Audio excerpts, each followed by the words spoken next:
This is Sports Talk with Phil Kornblum, Chris Bergen, and Pat Daniel. Sports Talk is heard across the state on radio affiliates of the Sports Talk Media Network and is streamed at SportsTalkSC.com, as well as Twitter, Facebook, and YouTube. The South Carolina Education Lottery lucky number to call in is 888-898-2525. That's 888-898-2525. Now, here are Chris and Pat with tonight's edition of Sports Talk. And good evening, everybody. Welcome. Sports Talk Media Network, Talking Tuesday on the road. Palmetto Pigskin Tour 2023 is underway, and we begin at really one of our favorite places in South Carolina State University. We're here at Dawson Bulldog Stadium, Willie Jeffries Field. We've been promoted. Well, maybe demoted, because usually we're in the press box, Chris, which is up on the fourth floor.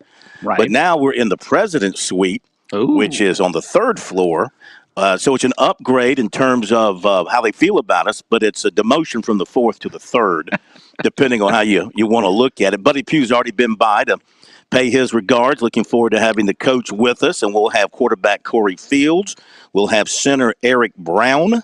We'll have All-American defensive end Patrick Godbolt and rover Jalen Evans. We got 4 Bulldogs joining us tonight. So we're going to have a lot of fun with them a little bit after 7 o'clock, so stay tuned for that. More from USC and Clemson today as they continue their practice sessions. We'll hear from DeCarrion Joyner, now a running back full-time, and seeing him today in person outside of a uniform setting, he's really bulked it up. He's put on some upper body weight and muscle. You can tell he's geared up for being a running back, Chris, so we'll see how he handles that. And then from Clemson, receiver Bo Collins, the Tigers need him to have a big year. They need that receiving core in its entirety to have a big year.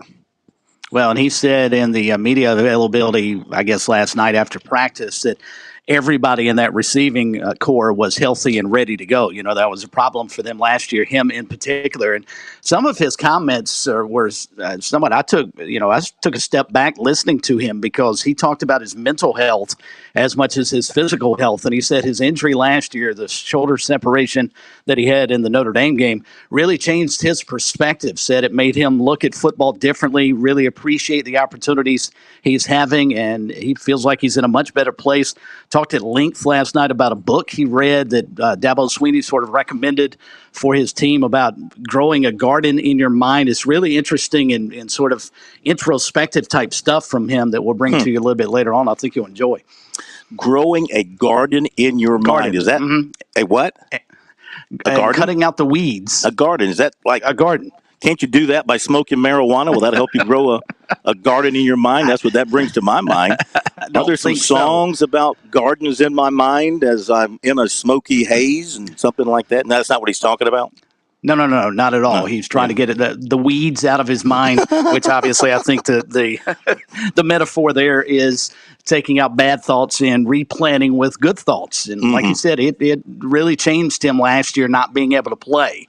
And it sounded like, listening to him, and I certainly don't want to read too much into this, but it sounded like, and you can draw your own conclusions if you haven't heard from him, when you do hear from him later on, it sounded like he was in a bad place mentally once he got hurt. It was as much a mental issue with him as it was a physical issue with him, and it sounds like he's gotten through it and is in a much, much better place, and that is clearly good news for Clemson fans and that Clemson offense. Well, they need him to step up. They need Antonio Williams to continue to make strides and move forward. They need Spector to stay healthy and be a contributor. They really like this Noble Johnson kid. They really think, as a true freshman coming out of Texas, that he's ready to play and is probably going to be in the rotation somewhere at wide receiver as they get into the season. So I don't think it's any secret, Chris, in talking about Clemson football for this coming season. The passing game has got to get back to Clemson level, which is 250-plus yards per game, striking quickly. When Clemson was at its best, they would strike from anywhere at any time. Usually you could predict in any ball game on Clemson's first possession how quickly they were going to score on another team's defense, whether it was going to be 3 plays in, 4 plays in. And that was because they had quarterbacks who could make plays, and more importantly, they had receivers who could go and get it. They haven't had coming through there. Remember now, they put out a slew of NFL receivers, right? Yeah. Would you say right now, there's an NFL level receiver on their team? Time will tell. Maybe Collins will develop. Yeah. Maybe Williams is going to develop somebody else. But I don't think right now you could just look at that receiving core and say, that's a pro, that's a pro. You know, it's interesting you bring that up about them and their quick strike capability, which we've grown accustomed to over the years out of Clemson's offense. And clearly, Garrett Riley knows the history of that offense, and I'm sure Dabo Swinney's talked to him about things that we need to do better offensively. And Dabo has said it constantly. Got to throw it better, got to catch it better, and defend the pass better. But if you're Garrett Riley, too, the job is to score points regardless of how you do it, right? And the best unit on your offense is still your running back room. And so if they go away from the run, I think that would be a major mistake just so they can get their passing game up to speed. I think they've still got to be really, really stubborn with that run game, because when you can get the ball to Will Shipley 20, 25, 30 times a game, and if you don't, I think that's a massive mistake on their part. Yeah, I think people pointed to that a lot last year, that there would be extended periods of time where Shipley didn't touch the football.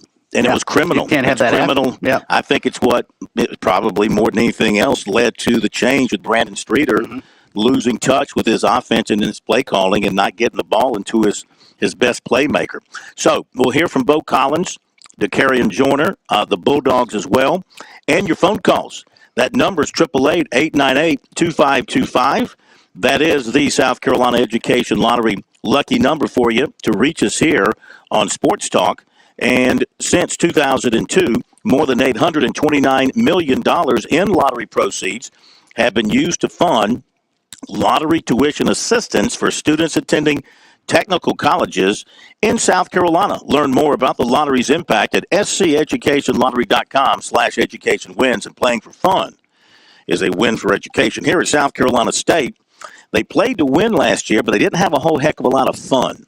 You heard Ernest Robinson, the voice of the Bulldogs, with us last night. And boy, he was great. We need to have him back, by the way. He was outstanding last night. Really enjoyed having him on the show. Well, I'm contemplating replacing one of us with him. So I can't blame you. I'll step aside. He's a lot better than me.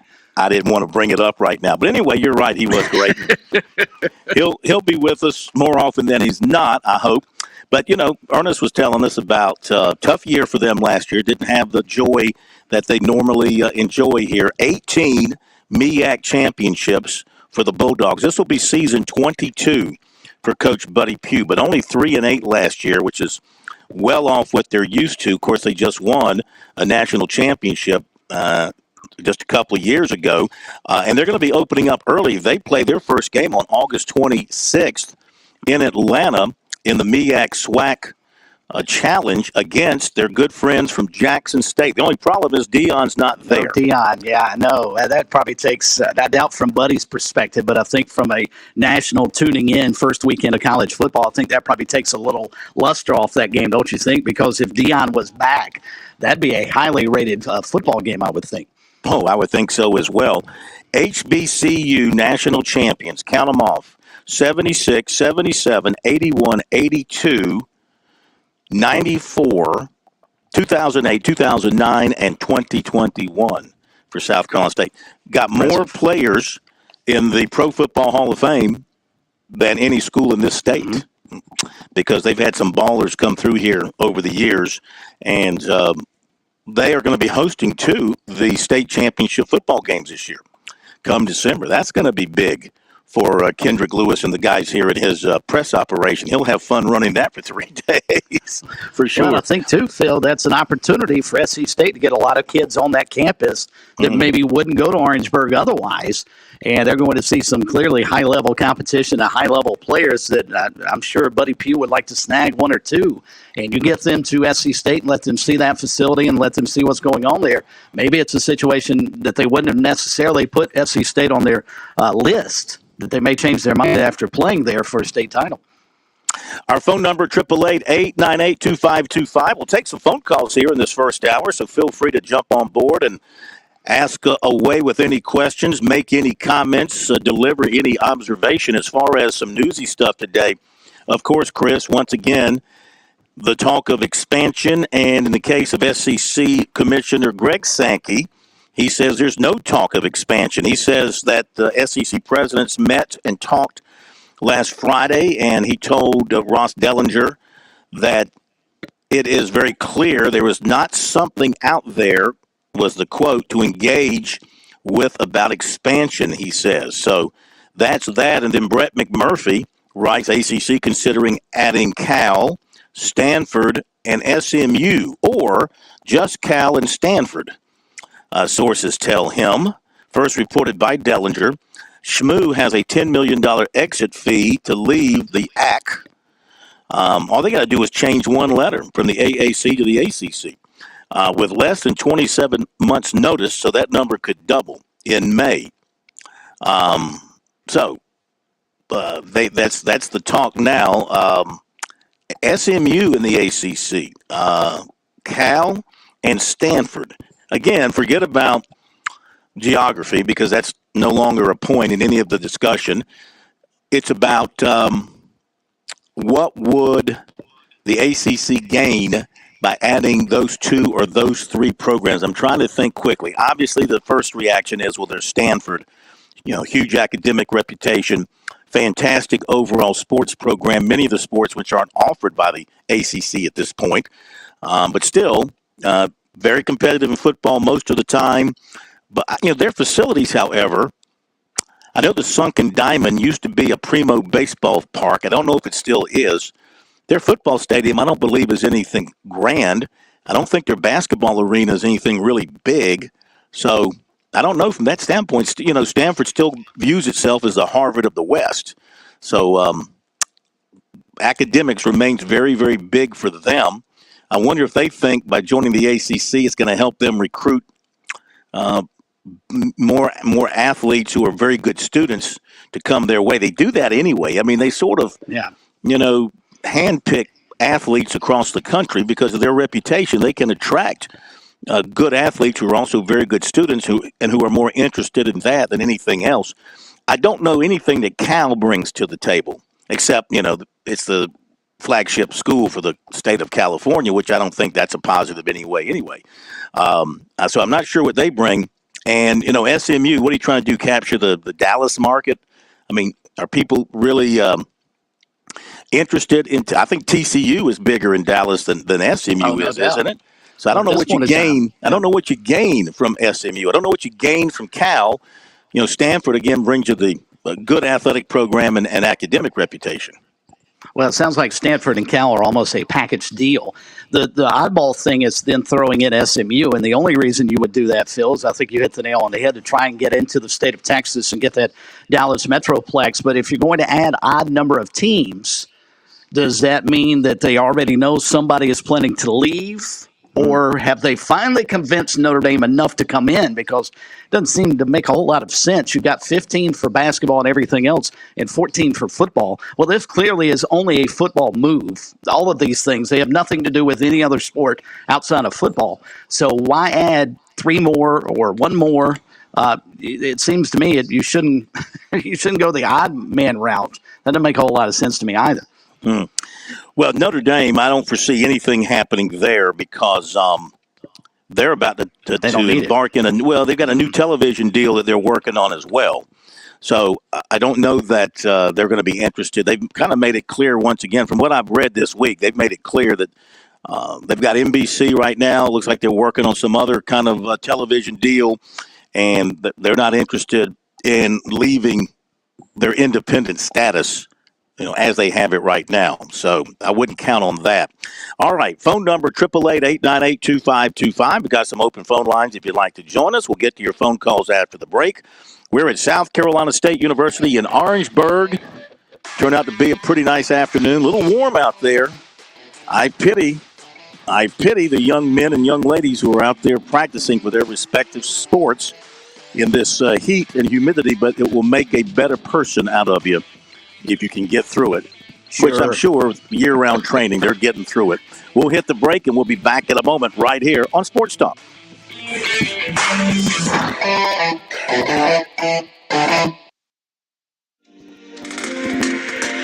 Dumpster Plus is your solution to a more cost-effective and professional work site. Dumpster Plus provides a roll-off dumpster and porta-john in one. Give them a call at 803-500-5094 and ask them about 2 services for the price of one. It's 1 call, 1 delivery, 2 services. Locally owned and operated in Columbia, and that means you'll talk to a real live local person, ready to get what you need with a 24-hour turnaround guaranteed. Whether your worksite is residential or commercial, big or small, here or far, you'll save money with Dumpster Plus. Waste management solutions never look so good. Call Dumpster Plus at 803-500-5094. That's 803-500-5094 for Dumpster Plus.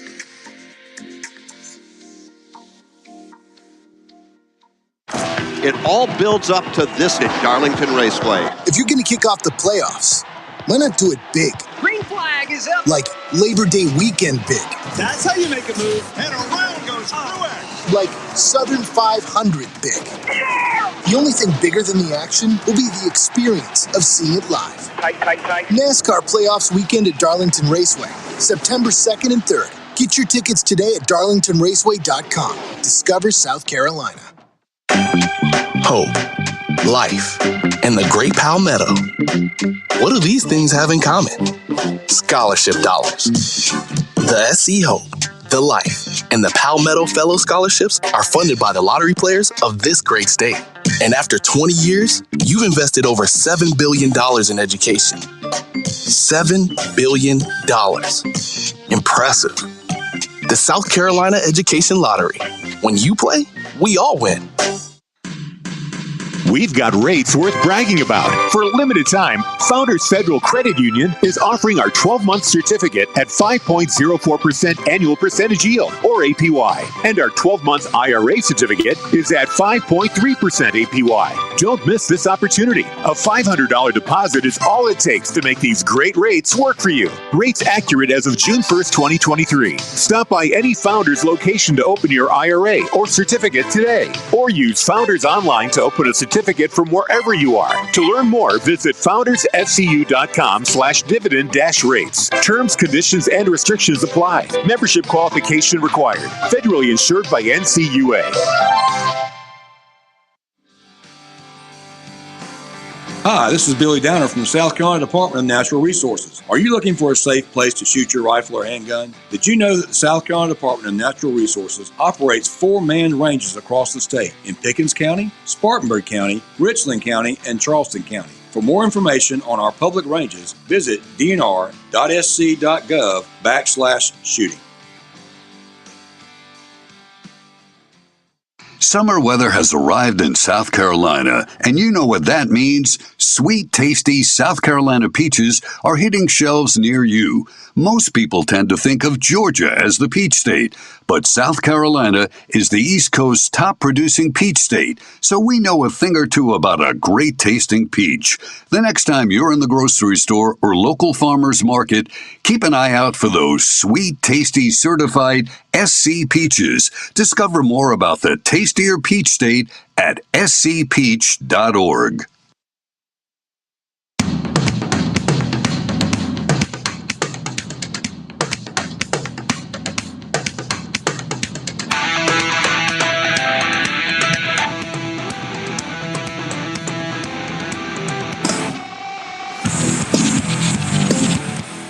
We are back, Sports Talk at South Carolina State University. We're here a day too early, guys. Day too early. How so? Well, tomorrow, the good folks over at South Carolina Watermelon Association, great sponsor here on Sports Talk, great people from the Department of Ag, they're going to be here. You know, they go around the state to the various schools, and they deliver watermelons, ice cold, wet, drippy, sweet watermelon to the football players and coaches to eat up after a practice. And tomorrow night, they're going to be here at South Carolina State. That's Excellent. a fantastic deal. I've been at a school or schools before when the watermelon people had been there, and the players love it. Players love it coming off the field. Oh, absolutely. Anything that's cooler than what they've been dealing with for the last 2 hours they're going to enjoy. And watermelon, pretty good way to wash down an afternoon out in the practice. South Carolina watermelon, it's the best. Now, here's the question for you. Do you, and this is for you too, Pat, do you put salt on your watermelon? Yes, indeed. Oh, you're one of those, huh? I am one of those, yes. I do put salt on a watermelon. Because? I don't know. I really don't know. I've been doing it, so it's one of those things you've been doing so long, you can't remember why, you just do it. Yeah.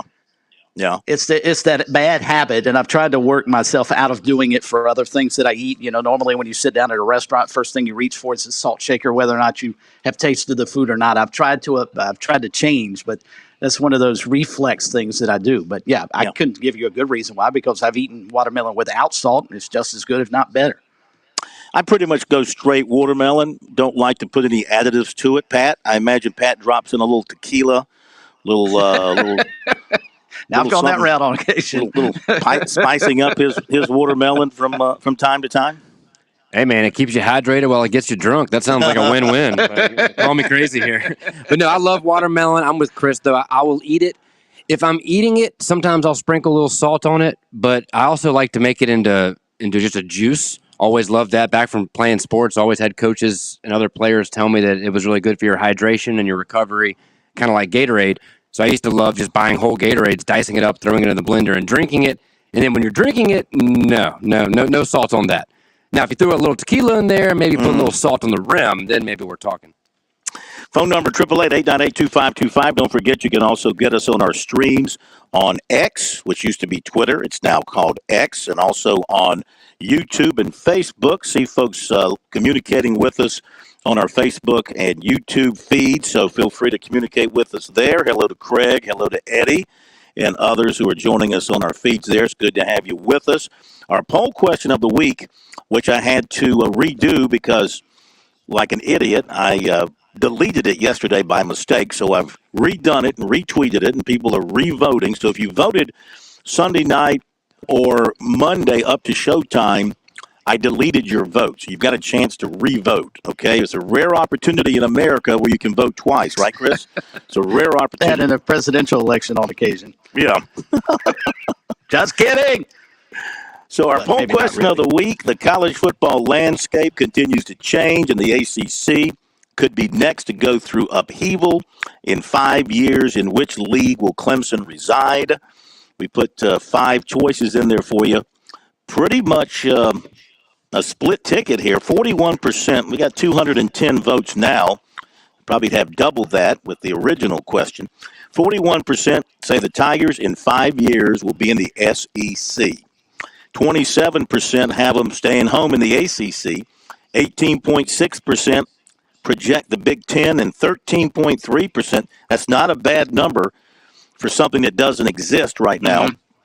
Believe they'll be part of the College Football League. It's just a name I threw out there to describe a national league that has the power football teams in a league to themselves and figuring things out on their own, separate from what they've been doing all this time. I'm going to assume for a moment the majority of fans chiming in are Clemson fans. At least I would hope so. I am fascinated by the SEC decision. I'm not surprised that that's the leader. But is it Clemson fans who want to go into the SEC, or do they actually believe that Clemson will end up in the SEC in 5 years? That's a good question. You'd have to poll them and find out. I think that does a Clemson fan want to be in the SEC and leave what they've got now because of the money? What would you rather have? Would you rather have more money that you would get in the SEC or the Big Ten?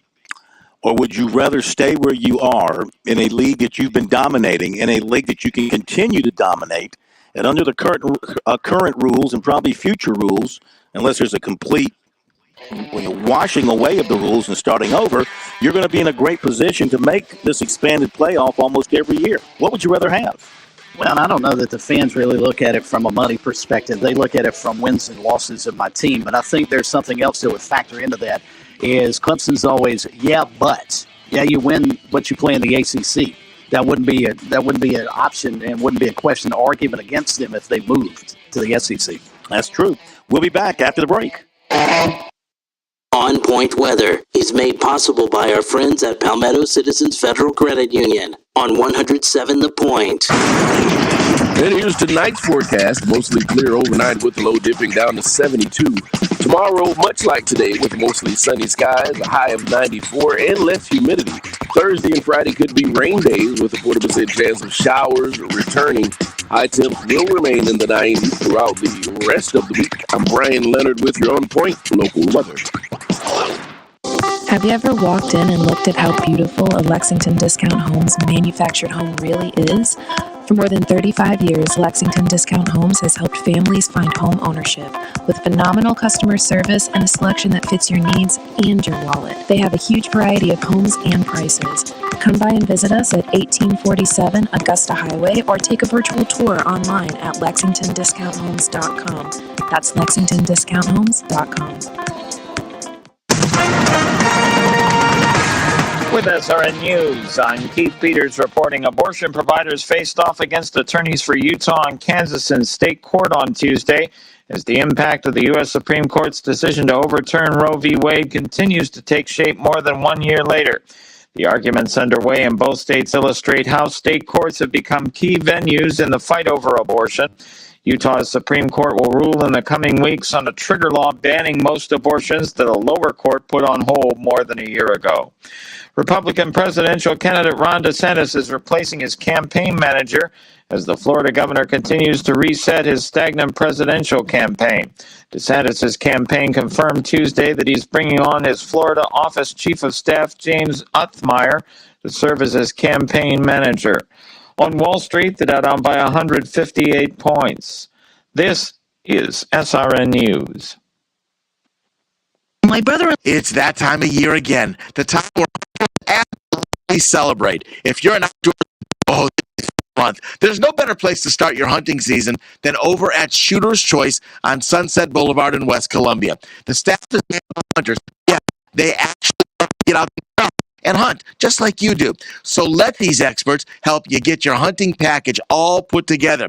We all know and it's still going to be hard to find at times, so please don't waste it. Let Shooters get you a new scope to help you with accuracy and not waste that precious ammo. Shooter's Choice has a super scope sale going on this month. Maybe it's time to get that rifle. Shooter's Choice has a monster, huge selection. So what are you waiting for? The hunt is on. SportsTalkSC.com or it. Come on in. Go see him. Sunset Boulevard, West Columbia. Make it your first choice.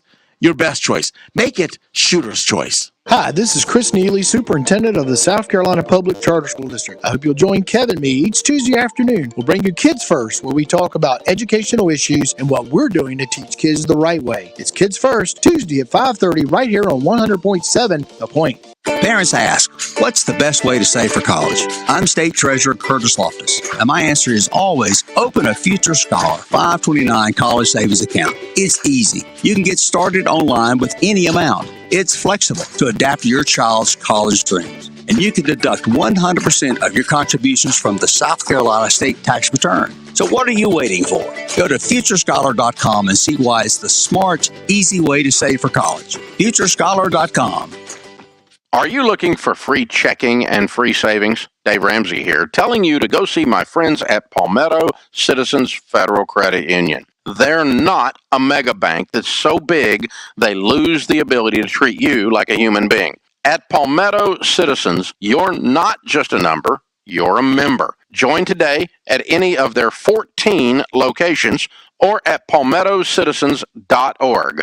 Federally insured by the NCUA. The pipes burst, you're getting the repairs done. Now it's time for your flooring. This is where the flooring department shines. We don't have a huge multi-million-dollar showroom, but we all buy from the same manufacturers. So why pay more? We're locally owned and have 30 years experience in the flooring industry, and we stand by our work. Get tremendous customer service and great pricing with the flooring department, 951-3567, or online at theflooringdepartment.com. That's 951-3567 or 951-FLOR, the flooring department. The AARP Fraud Watch Network can help you keep yourself and your family safe. To learn more, visit aarp.org/fraudwatchnetwork for news and tips on how to spot common scams and to learn about and report scams in your area.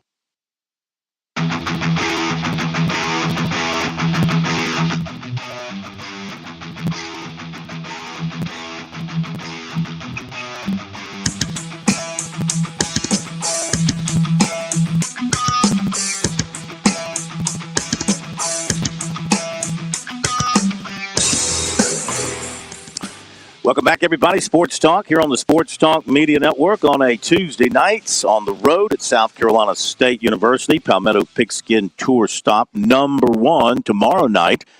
We're doing our I-26 corridor here. Tomorrow night it'll be Newberry College.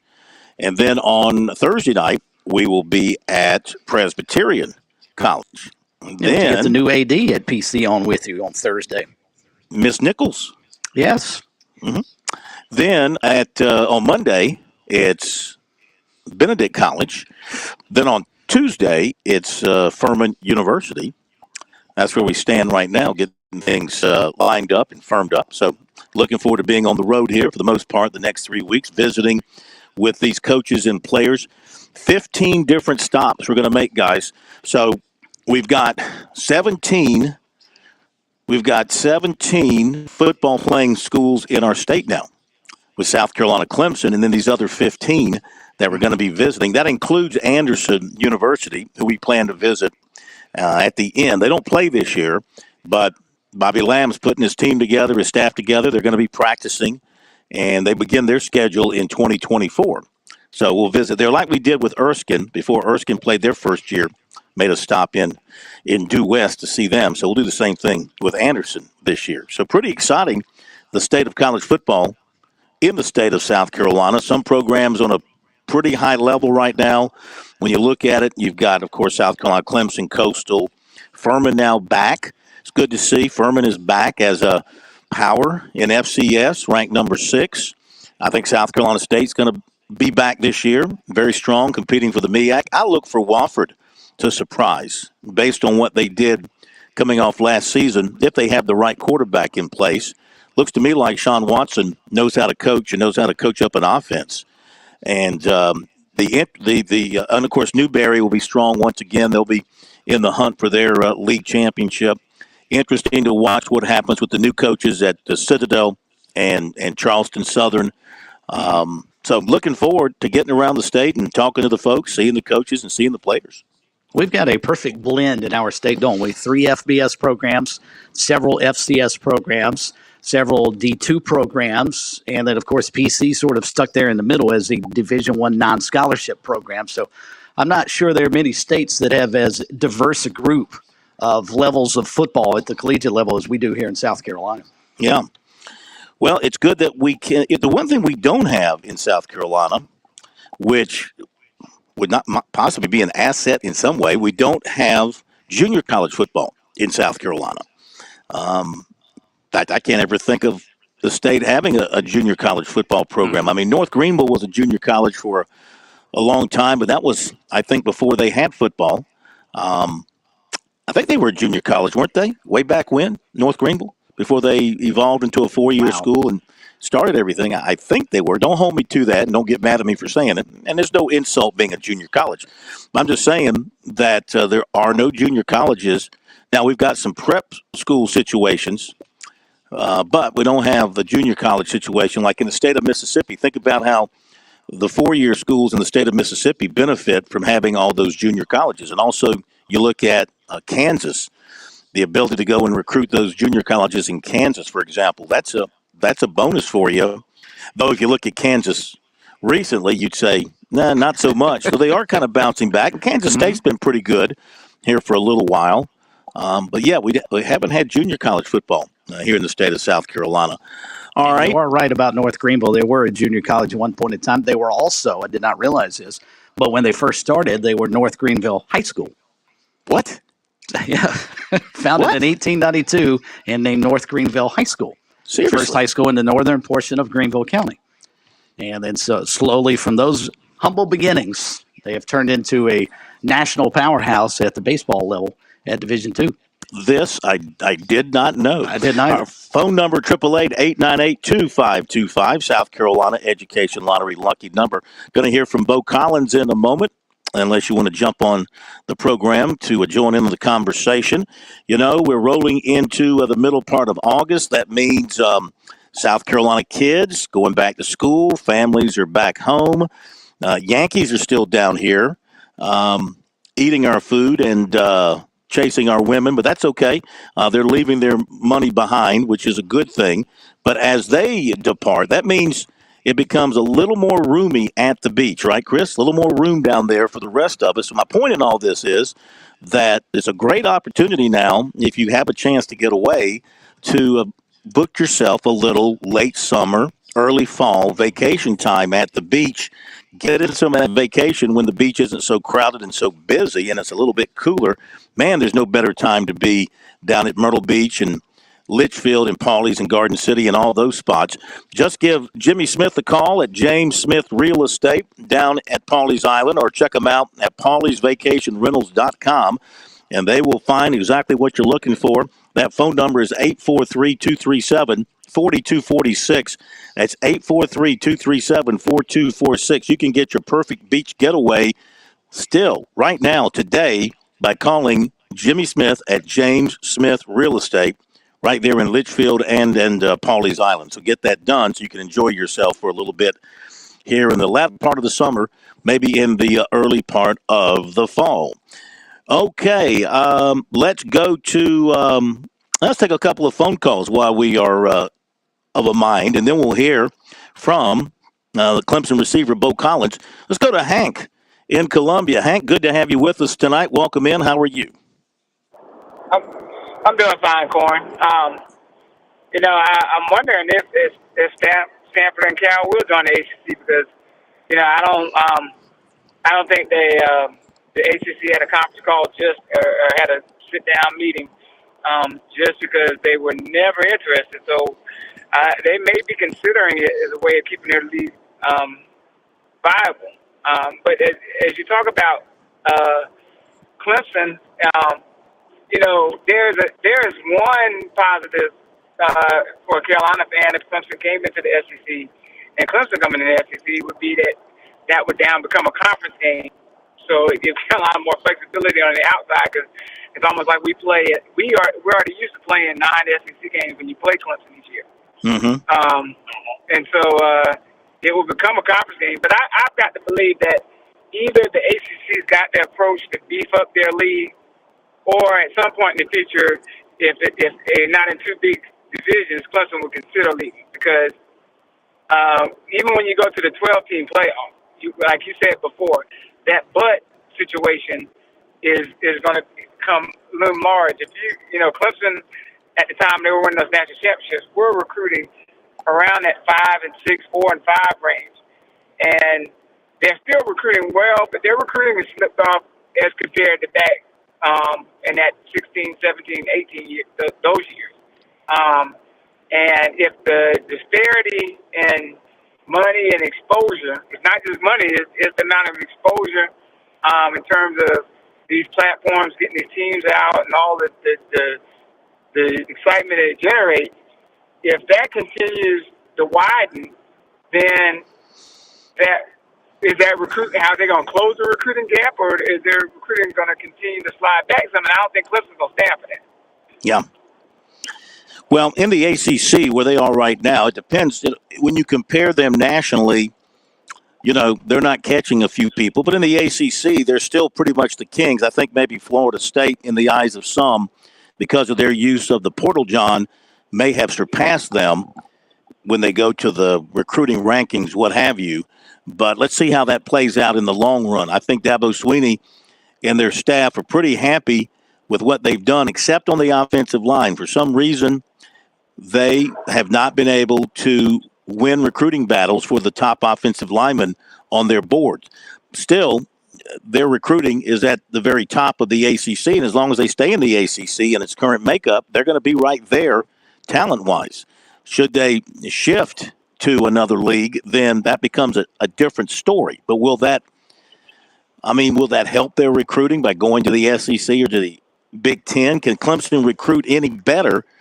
What's the difference between, they talk about the top-ranked class or the number 5 class, number 9 class? What's the difference there? A player or two? That player or two might not stay in your program for 2 or 3 years before they move on to something else.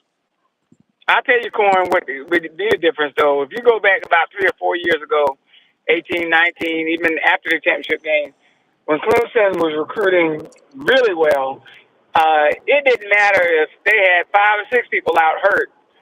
That second and third group was coming in, and they were still wrecking shop against everybody they played. Mm-hmm. And when you're recruiting now the way they're recruiting now, as you see, once they start to incur a couple of injuries in the season, when they get into that second and third string, or those guys that end up being a first stringer because somebody's hurt or whatever, they weren't producing at the level that they produced 2 or 3 years ago because that talent's not there. And I don't think Clemson's going to want to be just an also-ran. I think, if you start having the buys with the playoff, I think Clemson wants to be up there to compete, to have a bye, and not always be in you only won the ACC, so you'll be in placemat 9 or placemat 8 in the playoffs, yeah. And you're going to play that extra game. All right, thanks very much, Hank. We appreciate it. I think you make some good points there, Chris. I think that their depth has certainly dropped off at quarterback. Obviously, they weren't going to stay as deep in their quarterback room as they were there for a couple of years. That was going to eventually catch up with them. They were. I think that their offensive line quality depth has improved. I think their running back depth is really good. Their tight end depth is really good. Their receiver depth on paper looks pretty good. So they've got some fallbacks there. Defensively, their defensive line depth looks outstanding. Linebacker depth after their top 3, maybe a little bit of a work in progress there. Secondary depth still looks pretty good, I would say, at this point. So I would have to say, if I was going to break it all down, and defensive line, defensive ends as well, I would say where they are probably right now, and it didn't help that they had the kid transfer out. Well, he got kicked off the team. T.J. Dudley, would be the linebacker spot as I see it right now. That or quarterback. Yeah. What happens if Kate Klubnik gets hurt? They don't really have a viable – they've got an option, but, it's not at that level. It's not as if they go from, Deshaun Watson and they'll fall back and, hey, we got this kid, Trevor Lawrence, we can run out there. They don't have that at the quarterback position, but I think everywhere else, as you pointed out, even with a lack of depth at the linebacker position, as good as those guys are, that's NFL caliber linebackers that they've got on that team. Well, I think quarterback is the one for sure. If their starter gets hurt, they're in big trouble. Carter and Trotter, you're talking about first rounders. I think that's what people are thinking. I think you're talking about first rounders. Speaking of the Tigers, let's go into Bo Collins. You said he had some interesting things to say after practice last night. A couple, 3 Tigers met with the media, as today the Gamecocks did on the offensive side. You were listening in on what Mr. Collins had to say. Yeah, it was interesting. They made both he and Xavier Thomas available to the media last night. And here are 2 guys who their careers thus far at Clemson sort of been checkered by being on the injury list. And both are hoping this year is a chance for them to bounce back and spend more time on the field as opposed to as much time, unfortunately, for them that they've spent in the athletic training room. But Bo Collins had some fascinating things to say about how much last year's really shaped him. And here's a little bit of insight into him about how much football means to him now as opposed to maybe it did 2 years ago. It definitely made me a lot hungrier than I was, just being able to appreciate the game more, man. Like seeing that the game will continue with or without me, it was a big thing to overcome and basically notice. That was probably my first big injury where I had to miss time, really. So it was just a pretty big learning experience, man. I appreciate it. Trevor Mercy, Tigers.com, I guess, how one of the challenges have been learning this new offense and how exciting it is for you? It's not many challenges. Kind of just go out there and have fun, play fast, strong, physical. I'm just excited to see all the wrinkles that we're going to have. We have pretty much majority of the offense in so far, and it'll change week to week, but it's exciting, man. It's a lot of fun to play in. We play fast, explosive. That's all I got. Larry Williams, TigerIllustrated.com. Is it a noticeably fewer amount of plays in this offense? You're talking about you having it all in? I wouldn't say noticeably fewer. It's just, how do I put it into words? It's just fewer combinations, I guess. Like a QB could tag one side on something else, then the completely other side could have a completely different play. So it's just about the same, but just you could have plenty of combinations. I'm assuming you're totally healthy now. Yes, sir. How does that feel, and how long has it been since you have been fully healthy? Man, I'm not gonna lie, probably since I got here. Really, I had a foot injury when I got here my first spring. I had, a couple like groin, hamstring injuries and things like that. I had to overcome that. And it feels great, man, to finally be healthy. It's been probably a couple years since I felt this great. You separated your shoulder last camp, is that right? No, I separated it in the Notre Dame game. Yeah. You had something. You did I had a season. AC joint sprain last camp, but that was pretty minor compared to the separation. Yeah. Yes, sir. But Coach Gerard, SportsTalkSC.com.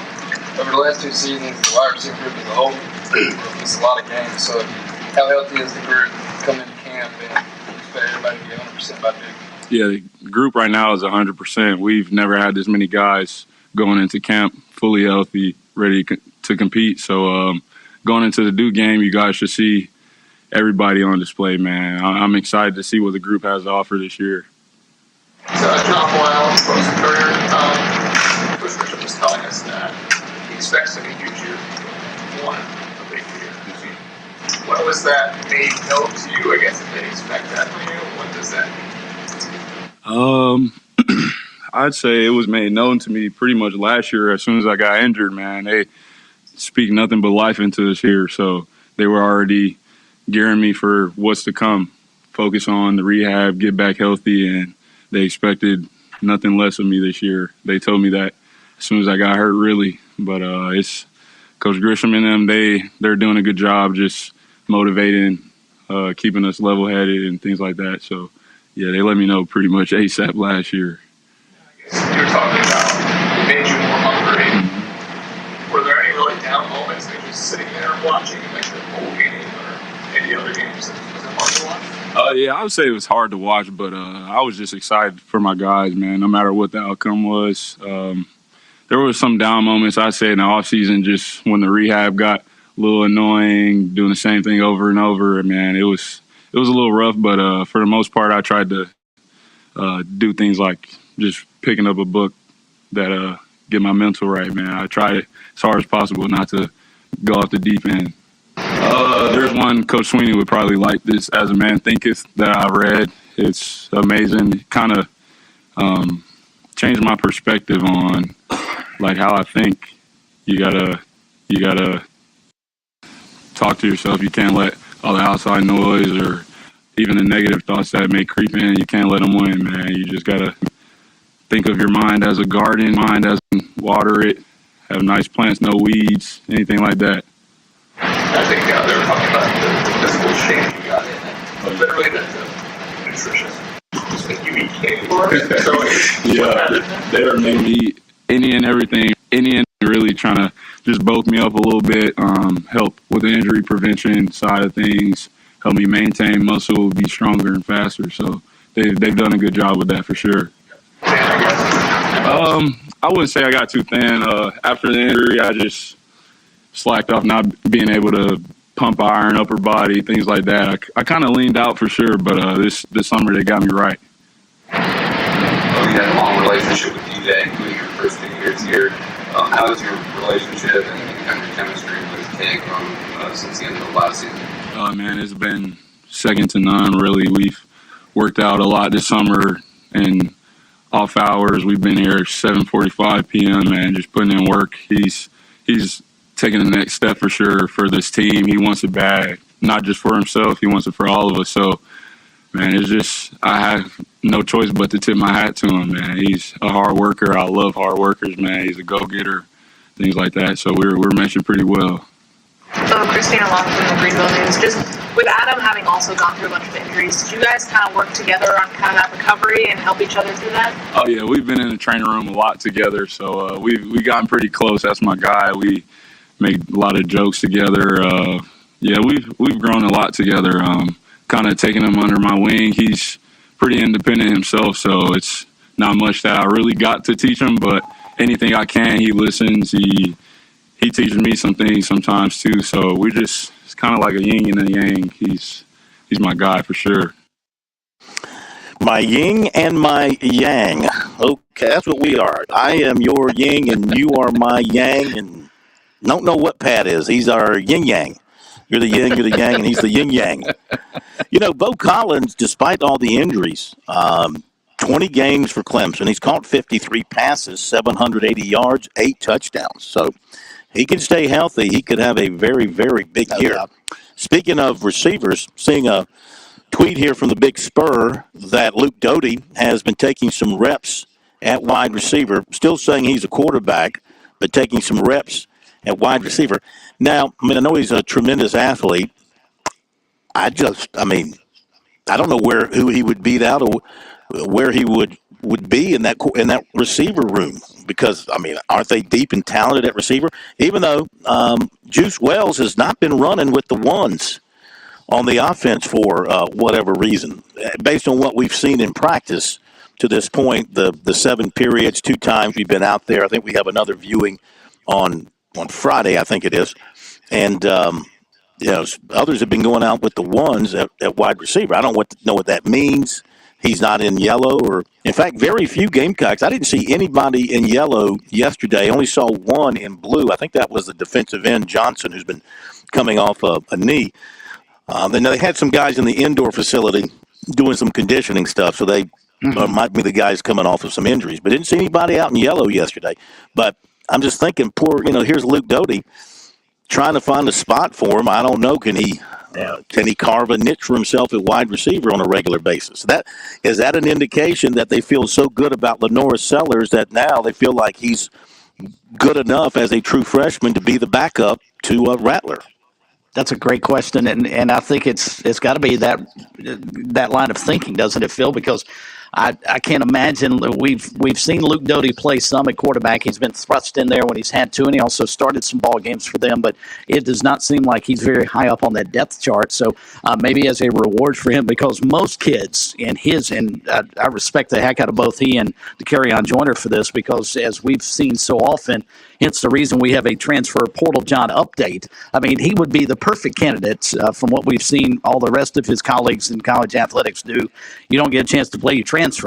Well, Luke Doty has not done that. And so maybe as a reward, they're doing everything that offensive staff can do to try and find him a spot on the field. And I guess the most logical one, try and find a way you can get him in on offense at wide receiver. So we'll see what happens there. But he's still running, like in practice yesterday, the periods that we got a chance to see, he was still running with the quarterbacks. He was still doing quarterback drills.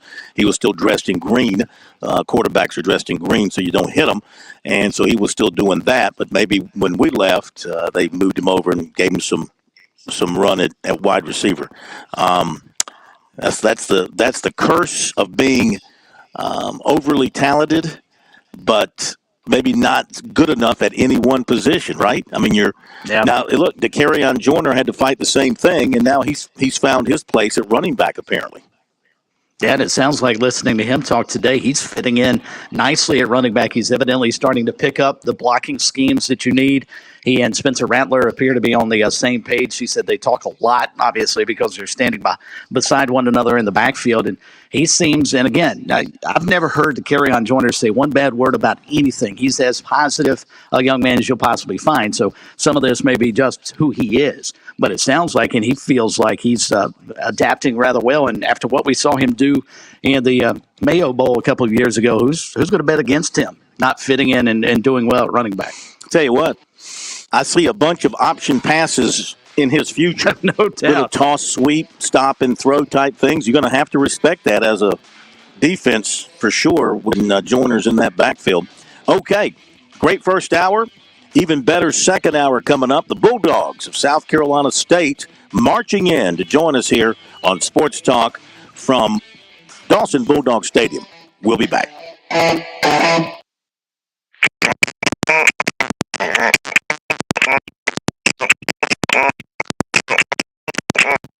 Someone will be right with them.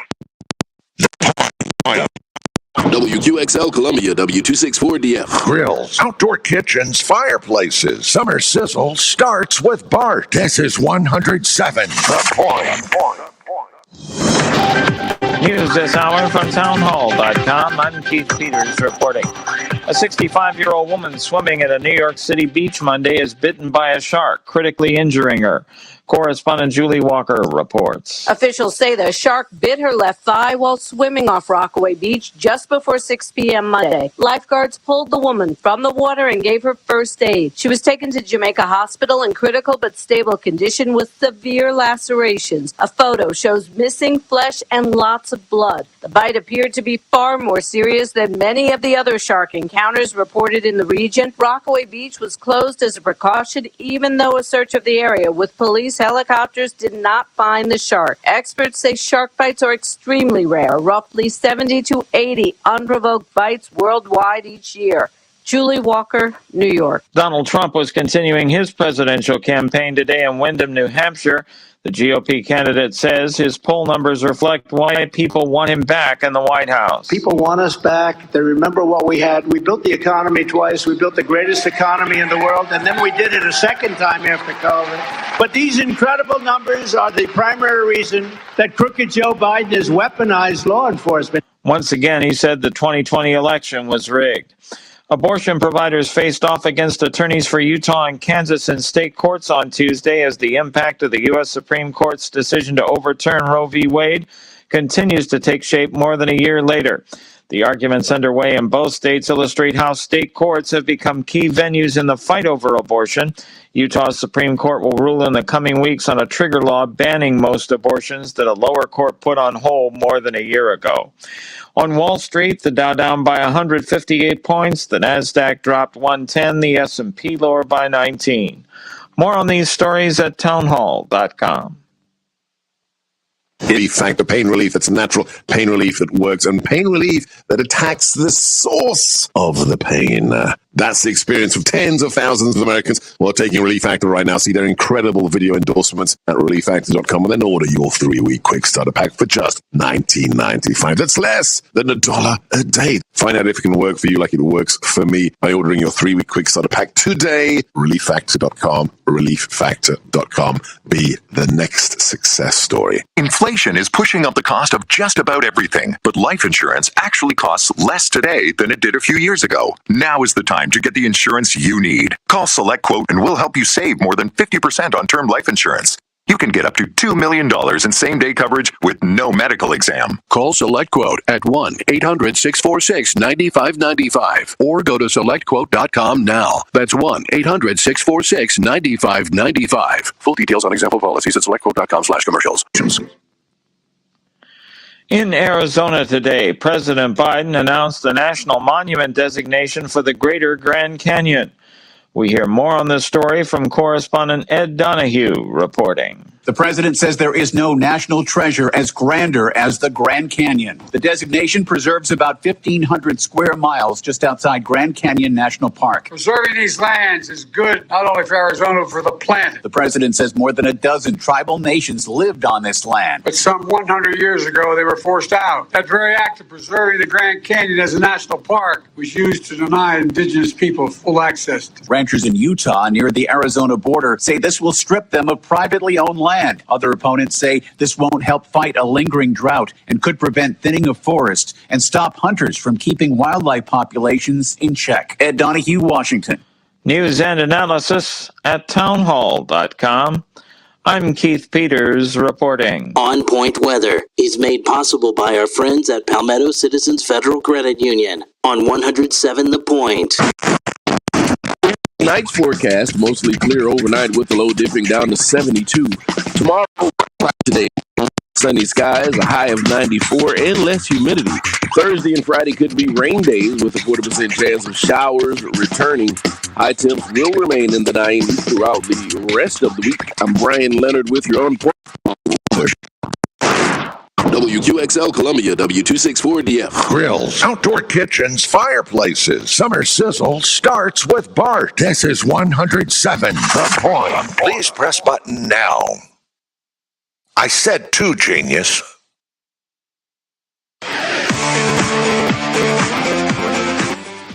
Welcome back to Sports Talk on the Sports Talk Media Network. You can reach the guys with the South Carolina Education Lottery lucky number, 888-898-2525. That's 888-898-2525. Now back to Phil, Chris, and Pat with the second hour of Sports Talk on the Sports Talk Media Network.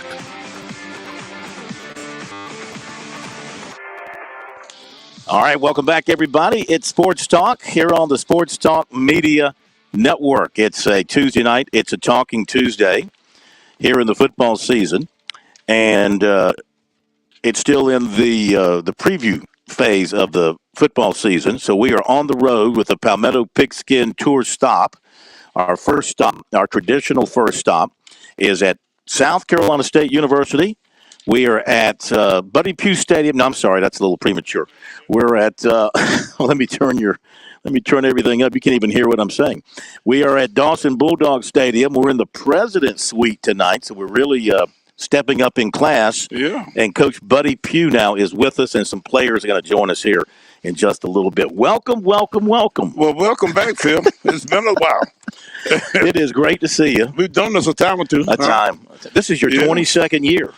Well, I've been here for 22 years, and I don't know how many seasons that is because you get that COVID year, and I get a little mixed up, but I think it's been around 21 years. How about that? It's been fun, though. Not a day of work for you to this point. Oh, let me tell you, you can't beat it for having to make a living. You just get up in the morning, you just got to just mosey on down to the office, and everything is great that way. So I've enjoyed coming here for 20 years now, and I've been enjoying going somewhere for 46, 47 years, if you can believe that now. So. And you got more years to come. Well, yeah. Tell your people not to bother when you're on the radio. That's my wife trying to run. I might get beat up on this deal. But. Your team this year, I know last year was a disappointment for you. Yeah. Looking to bounce back this year. You got a pretty early start here in August, just a couple of weeks away. How do you feel about where you are at this stage of camp? Feel good. We've got a good bit of this last year's team returning, and the guys that played well, we hope that we got back, and the guys that didn't, hopefully they're gone. Against Jackson, we've got one of those crazy schedules where we've got 2 open dates there early in the schedule, but we go to Atlanta and play Jackson, and then we go to Charlotte and play Charlotte, then we go back to Atlanta and play Georgia Tech. Ooh. Then we have a week off, and then the Citadel comes in here. What a schedule.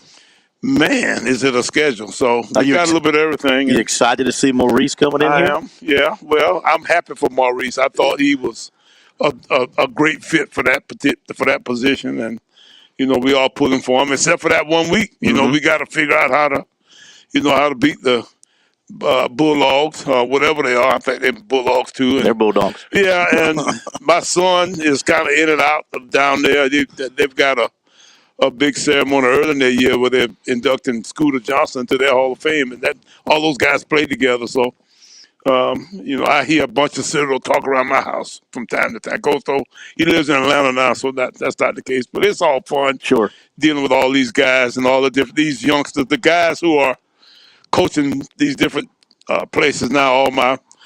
They're more friends of my son than they are friends of myself. So, what is going to make your team better this year? We got to get a little bit better each day. Our guys have really got to buy into improving. We've got a good bit of that team back as far as maturity and experience is concerned.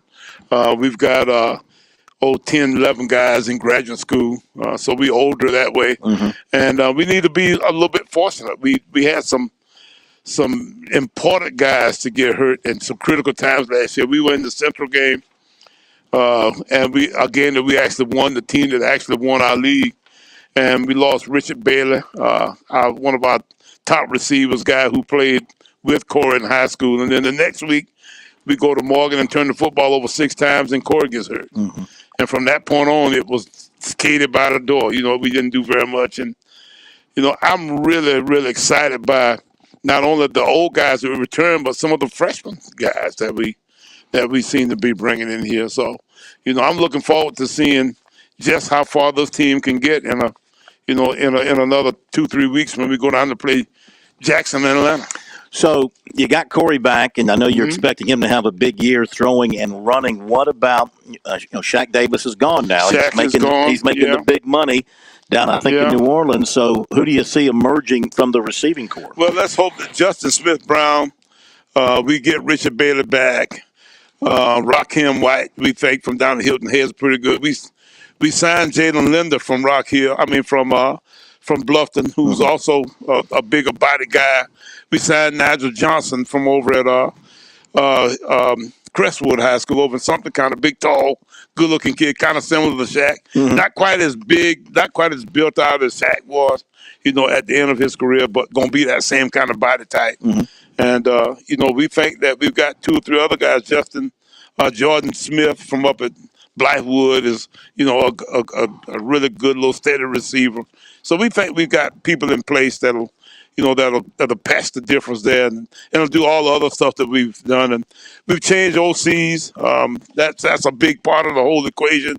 Kevin McGork is back. Kevin was with me some years ago, and he's been around a little bit, and he's back. And I'm excited about what he brings to the table as far as coordinating is concerned. So he's put a little different package together, and he's been kind of friendly to Corey's, I guess maybe talent style or what have you.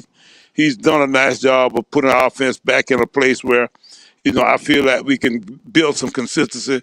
If we can get that done, then of course, then we'll always be a better team. South Carolina State's defense will always play hard. We got a new DC also. We lost Jonathan Saxon.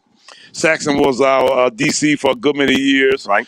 He's now the defensive run game guy at Wofford. And so we hired Thomas Howard. Thomas was the DC last year at A&T. And, we're excited about him. He's a Morehouse grad, but all of his people are South Carolina State folks. So it's kind of a fit for him. He's here putting our defense together. We think we've got a wonderful crop of defensive front guys returning. Everybody from Patrick Godbolt to Jablonski Green to Brandon Tucker to Octavian. All those guys are, really good, we think, possibilities. I mean, nobody's a great player until they get out and plays good. So we got to play a lot better. Aaron Smith is back in the inside linebacker from Manning. Aaron's a bigger body guy who really can play, really well out there. Zan Dunham from Chester at linebacker. We really excited about him. He's a big body guy. He's kind of an outside backer type, but he's an athletic style kind of guy. And then we took a transfer, Aiden Weber, linebacker guy. His highlight film was all of beating up South Carolina State. So I figured I'd take it as a transfer. You know how this doggone transfer poll is now. We got a couple transfer, a tight end from Chattanooga who had been at South Carolina. From Williston, who had been at South Carolina. And then we took a defensive back from Malcolm McGee from Alcorn State, and then we take this linebacker Aiden Weber from Delaware State. So he played really well against. So he kind of shows up our linebacking core, and then in our secondary, we hope you're gonna meet Jalen Evans a little bit from over at Hartsfield. We get Jalen back. We lost Jalen in the preseason last year, so we trying to get a 7th year for him because he was getting a 6th year because of the COVID deal. Well, he got hurt in the 6th year. So at that point, then we've had some guys to get one of those to get a 7th year. So he's going to get a 7th year. He is going to get one. How about exactly, that? Yeah. So we're going to get him back in and get him going good. And, some of the rest of the guys, some of the Marquise Jones from Gaffney, Brunson from over at Calhoun County. We got guys, Benjamin from Spartanburg. We got all kinds of.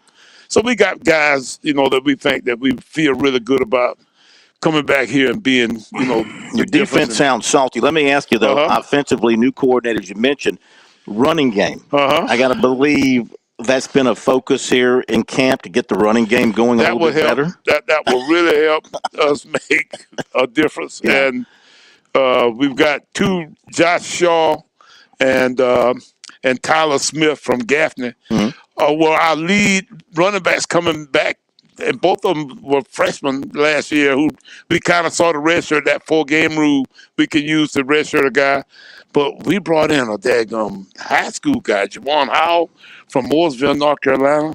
That, let me tell you something, he is really torn up our camp. And then the Casey Fields kid from down at Beaufort. You remember that kid? Oh, yeah. Had an unbelievable this guy, championship game, right? You got to see these two kids, man. Yeah.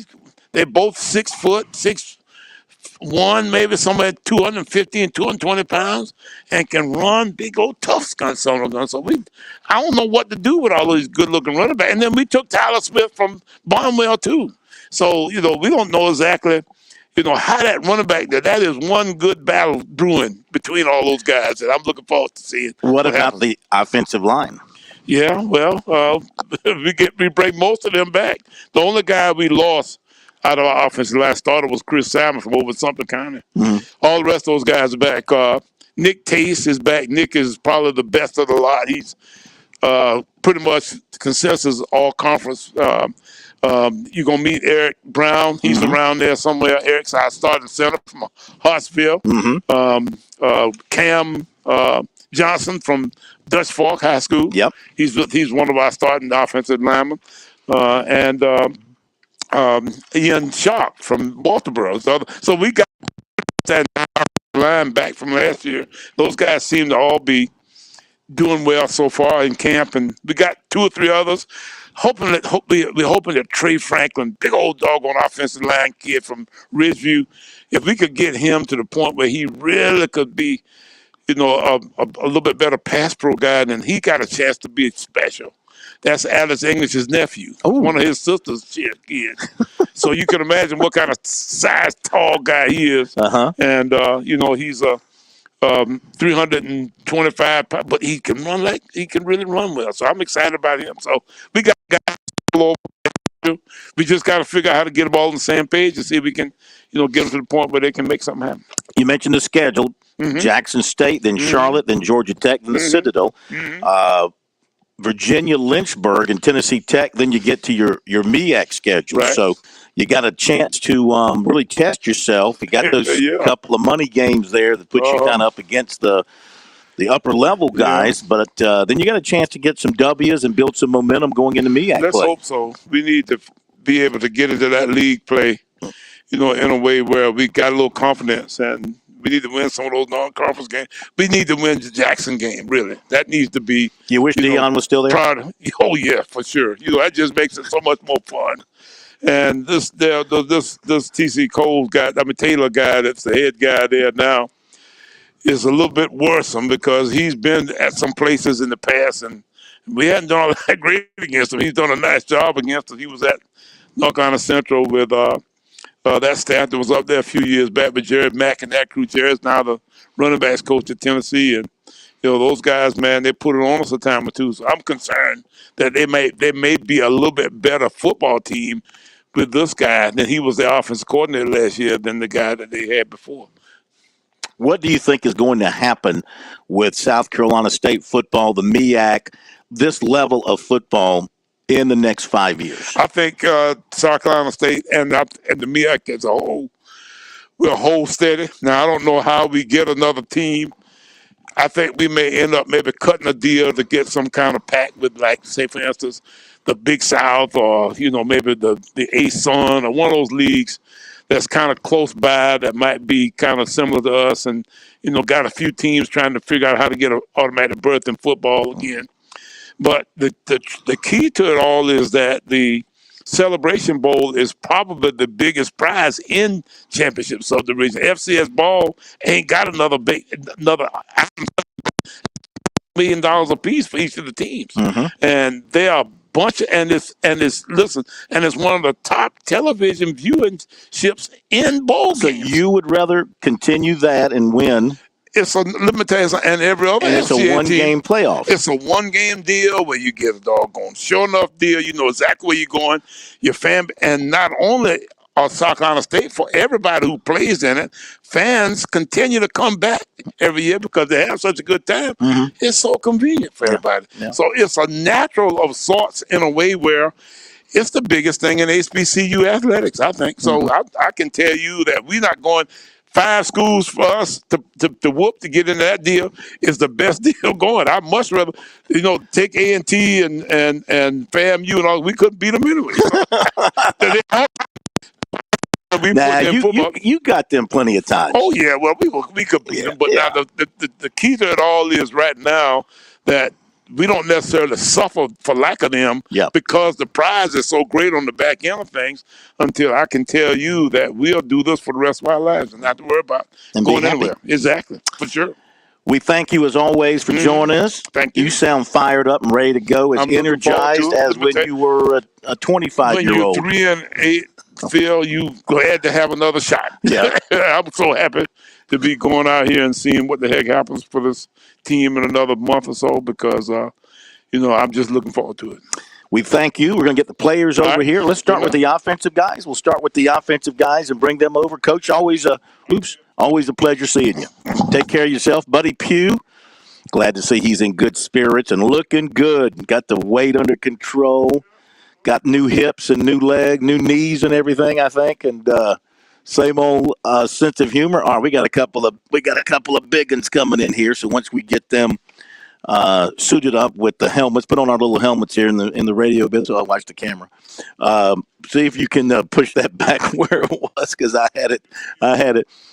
Kendrick, can you adjust my camera there for us since we got a little knocked off there? Let me see how that looks. That actually looks pretty good. Nice job. You readjusted it perfectly. So let me get everybody set up here and ready to go, and we'll welcome in a couple of the Bulldog players here. Okay. All right. We got Corey Fields. Yes, sir. Quarterback. Good to have him with us here tonight. He's a veteran of the Bulldogs. What an athlete coming out of Baptist Hill. Yes, sir. Back in the day, right?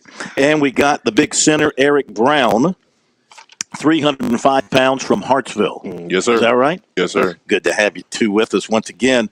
I hate to do this to you, but we start with the quarterback. So how are you guys going to be better on offense next season? Or I should say this coming season right here. Well, this coming season as an offense, we sat here as a group and made a commitment this summer to be better overall in all standards of offense. So we took our time, learned the offense piece by piece during the spring. Then during the summer, we got the freshmen, got them learning the new plays, the new signals, make sure they understand what they're doing so we get to practice now and we can fix all the small things that we're making. Running game, you heard me talk with Coach Pugh. Got to kind of get that running game improved. Let me ask Eric here, because the offensive line is going to make that running game go. What are you guys doing up front to get a little bit better there to give those backs some room?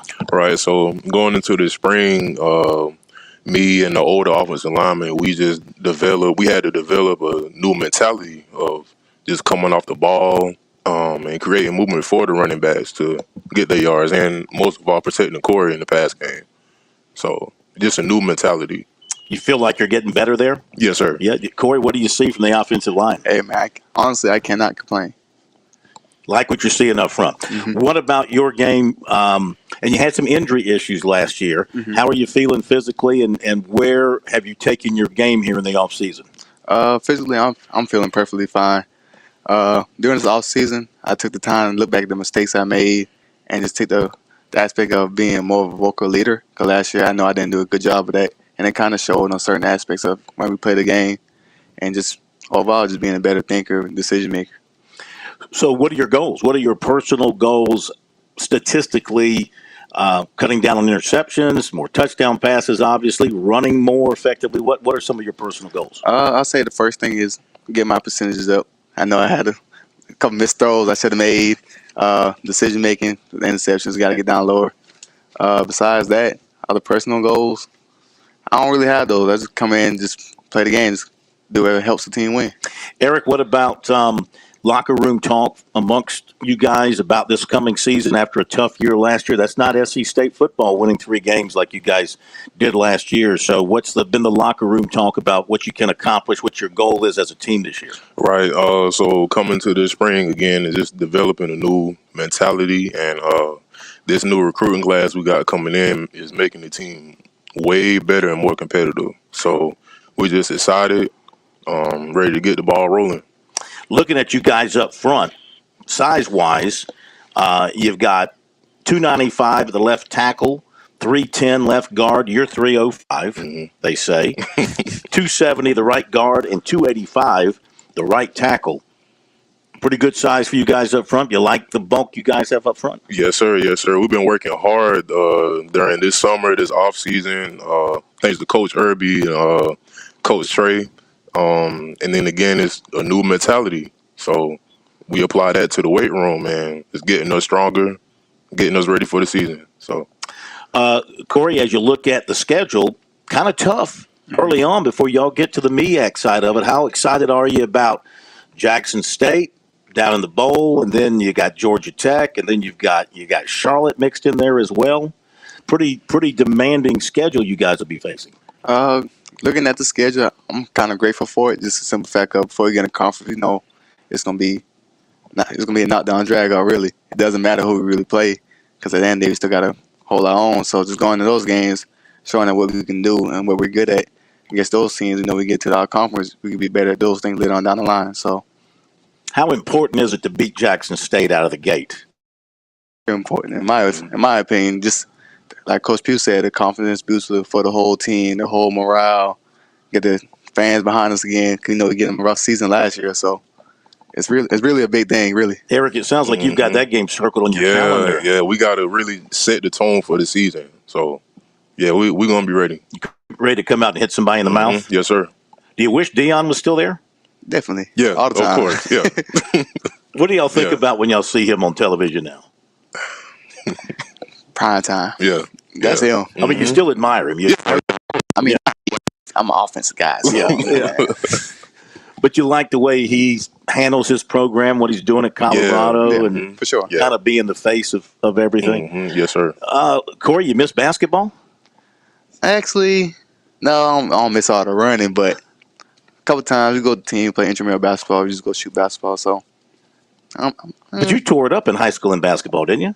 Somewhat. I had my years. Am I recalling? I mean, I thought did you win state championship in basketball or? No, I was one game away from Lower State. One game from Lower State? Yes, sir. Okay. Eric, you sound like, are you in the choir? Oh, no, sir. But I did play an instrument from elementary school to high school. No, I'm just talking about the voice. Oh, no. Awesome. Chris, the voice. This guy's got sportscaster written all over him. There's no doubt. There's no doubt. Plus, he's already got the knowledge to go with it. He'd be a perfect fit. You ever thought about sportscasting? No, sir. I never thought about it. Give us some thought, man. He can. I imagine when you sing in the shower, you kind of like resonate pretty strongly there in the locker room with that voice. Expectations for this year, Corey. What do you think? What is this? From what you've seen of you and your teammates, can this be a championship level team? Yes, sir. Every day we just gotta get 1% better and control what we can control, and that's effort, dedication, and commitment to what we have going on all sides of the ball. You lost a great receiver from last year in Shaq. What about the group you're throwing to? Any one player emerging, or is it going to be kind of receiver by committee? I think it's going to be the whole group, really. Considering Coach McGurk, the style offense that we're playing, everyone's going to be integrated into the offense. So I feel like everyone's going to have a time to show off what they really can do. What do you think, Eric, about what you guys can accomplish this year? Yeah, I'm loving this new offense, the new offense that Coach McGurk is implementing. I feel like during the spring really helped. This offense is going to be explosive, very explosive. I should ask you, what's it like lining up? We're going to hear from the defensive guys after our break. What's it like lining up against those guys and knocking heads with those guys every day? Very good competition. Very good competition that this offense needs. We have the best defense in the nation, in my opinion. Mm-hmm. So, yeah, it's very good competition. It's going to make us better. Who wins that battle up front every day? I'm gonna be honest. We go back and forth. It's really back and forth. So iron sharpen iron. So when I ask Patrick who wins it every day, he's going to say back and forth. I don't know. I don't know if Pat's going to say that. Guys, thank you for joining us. Yes, sir. Thank you. First of all, the main thing is stay healthy. Yes, sir. Hope you guys stay healthy, win a lot of ball games, and we'll see you go do some good things against Jackson State here in a couple of weeks. Yes, sir. Appreciate you very much. Thank you. Eric Brown and Corey Fields with us here on Sports Talk on the Palmetto Pigskin Tour. We're going to be joined by some defensive players after our break. We'll be right back.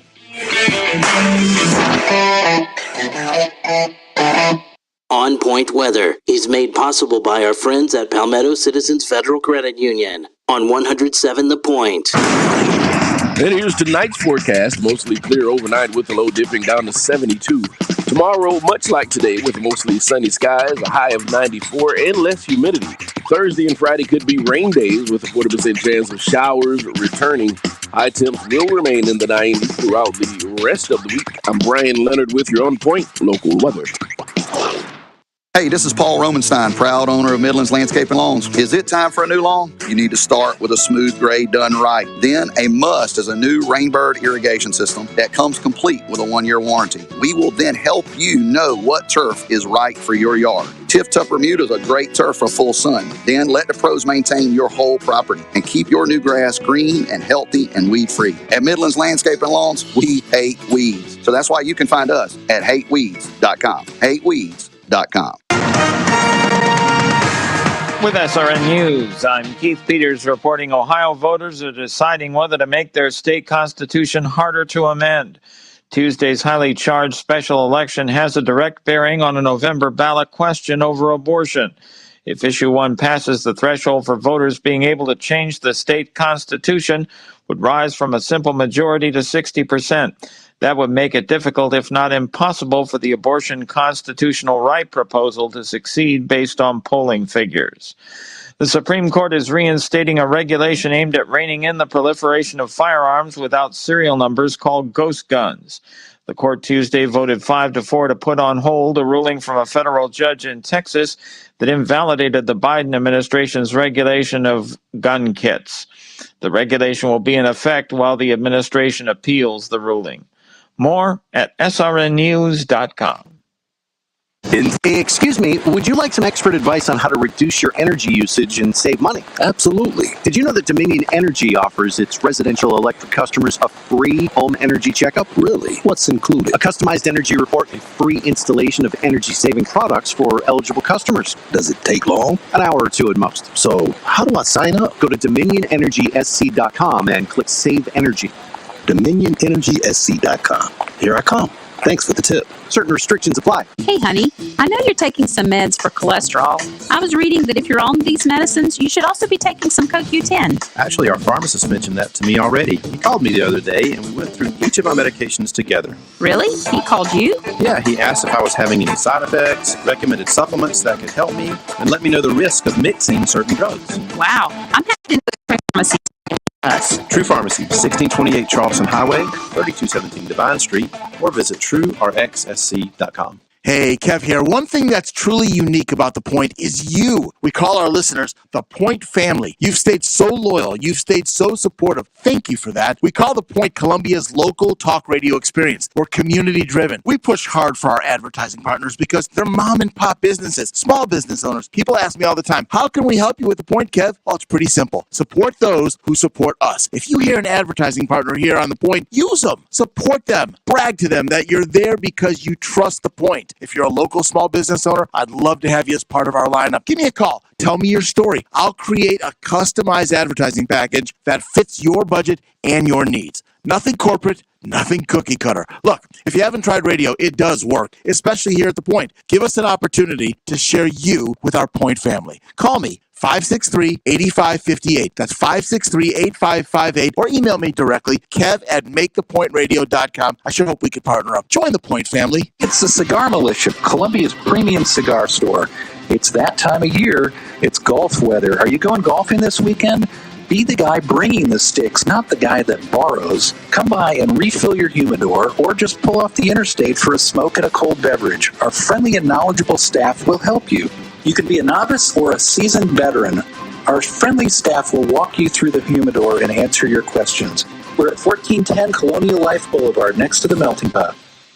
I'm sure you've seen all the construction around Malfunction Junction. Maybe you've wondered what a career as a heavy equipment operator looks like, but you have no idea how to get started. Let Midlands Technical College help put you in the seat of a great career operating a backhoe, dozer, excavator, or motor grader. Classes start every 5 weeks, and in a little over a month, you can be behind the controls of the equipment, making a great salary. Just check us out at midlandstech.edu. That's midlandstech.edu.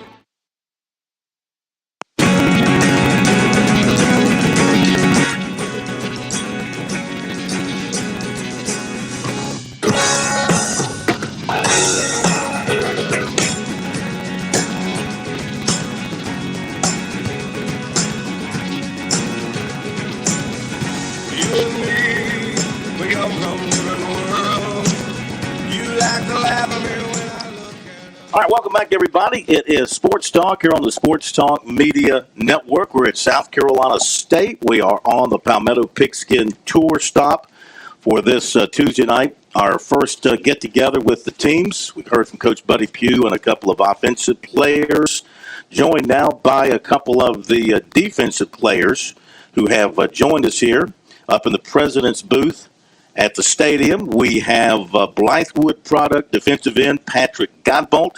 He's a graduate student, another graduate student from Hartsville.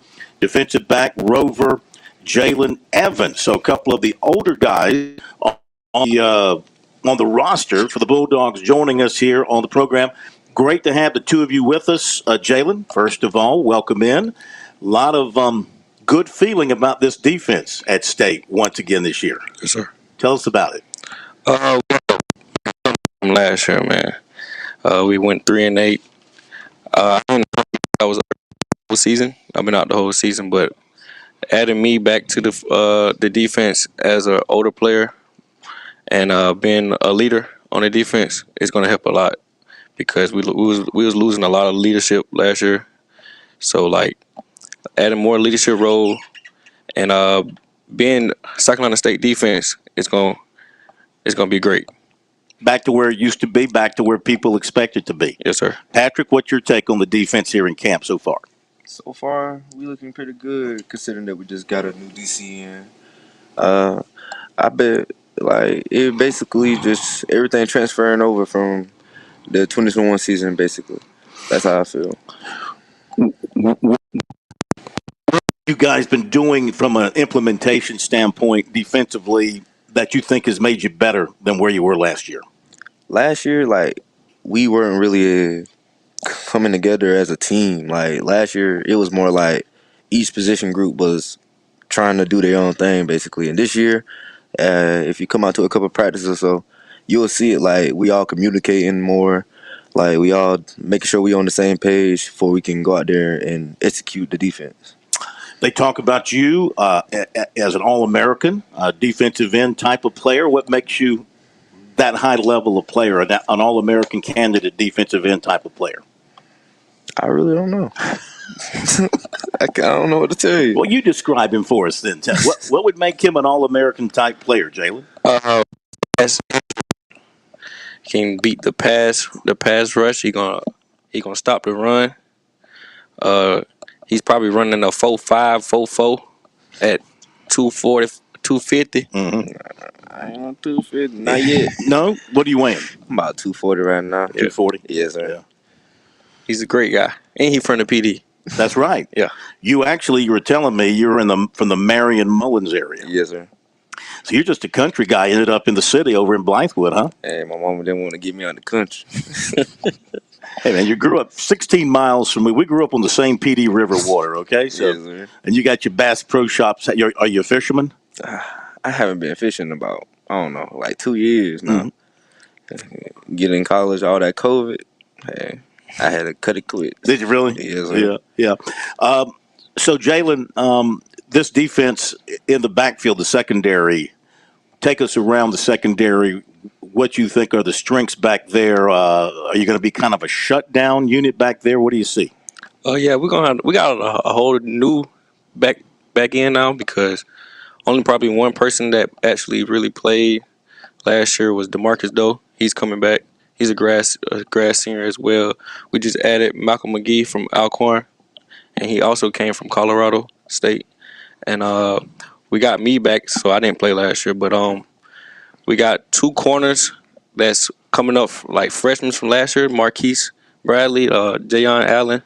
And now we adding back Jamari Benjamin. He was out last year, too. He didn't play but probably like 3 games. But he's going to be one of the big factors on the team. And we got Michael Brunson. He's from Calhoun County. He's going to be a big force on the team, too. So we got a lot of depth now. Mm-hmm. So, like, it's going to be a good year for us. Sounds like it, Patrick. Sounds like this defense could be one of the better ones you've had at State. Well, they've had a lot of good defenses, but this could rank as one of the better ones. What do you foresee for this defense as a whole as you go into the season? A lot of flying around, like a lot of fast-paced tackles made in the backfield. Because they flying around. I like to see it because they coming up making tackles. Because they filling all the loose holes that the D-line might miss at points. And I'm just liking the way everybody moving around, basically. Who wins those battles? You heard me talking to Eric earlier. Who wins those battles, defensive line versus offensive line? Eric got to stop because there ain't no back and forth for real. Like, we really be beating them. It be like Corey sometimes. Like, he just be taking off. You know he can't hit him. That's what it is. Oh. Yeah. Would you like to hit him just one time? If Coach Fu let me. He's like, no, you keep your hands off of him. Yeah. So what's ahead for you guys? You're grad students, so you're finishing up your education. You're finishing up your football. Of course, now, this is your 7th year? Yes, sir. 7th year at the same place. Yes, sir. Could you imagine episode 7? So you signed like in 2016 or 17. something? 2017. Yeah, I was here when Darius was here, Darius Leonard. Could you ever have thought that you'd be here 7 years later? I'm blessed. I take it. I'm blessed, man. What are your plans after college? My main goal is getting to the NFL, but if not, I'm trying to get a job. I might go to the military. Yes, sir. Fantastic. Patrick, how about you? Overall, I just want to give it the best opportunity to make it to the league. But if it doesn't come to question, I might go back to school and get my chemical engineering degree. Fantastic. You don't have any more eligibility left? I think I might have one more year left. Oh, did you hear that, Coach Pugh? You might have one more year left. Yes, sir. Would you take it? I don't know. Huh? Don't want to see about that. Okay. Negotiation ploy. Yes, sir. Yeah. Guys, good luck to you. Main thing is stay healthy. Yeah. Especially for you because you've been banged up. So stay healthy. Have a great year. Good luck against Jackson State. Yes, sir. We'll be following you guys all season long. All right, man. Patrick Godbolt, thank you very much. And Jalen Evans, yes, sir. Thank you as well. You guys appreciate you taking some time out with us tonight. Yes, sir. All right, there you go. The Bulldogs from here at South Carolina State. Coach Buddy Pugh and 4 of the Bulldogs joining us here up in the President's Box at the stadium. Good guys, Chris. They're going to do well this year. I say look out for the Bulldogs. That 3-8 seems to stick in their craw, doesn't it? From the head coach all the way down to the players. Last year did not go the way they want. And, boy, I tell you one thing. You can't ever criticize SC State for its schedule. That's as tough an opening stretch of games as anybody's going to face. If they could get to MEAC competition healthy and still in good spirits, I think they're going to be in good shape. Well, we appreciate the guys coming up and Coach Pugh coming up. And thanks to Kendrick Lewis for taking good care of us here tonight in the press box. So, is KT with us now, or where are we headed next, Pat? Fill me in on the deal. We're going to hit a commercial break. All right, we'll go to the commercial break, and then we will regroup and go from there. We still have recruiting coming your way. We'll have the recruiting notes for you. And hopefully Kerry Tharp from Darlington will join us for his regular Tuesday night visit. Reminder, tomorrow night we'll be at Newberry College. The Wolves, thinking they're pretty good. Then up the road to Presbyterian College on Thursday night. We'll be back with more in a moment from here at SC State.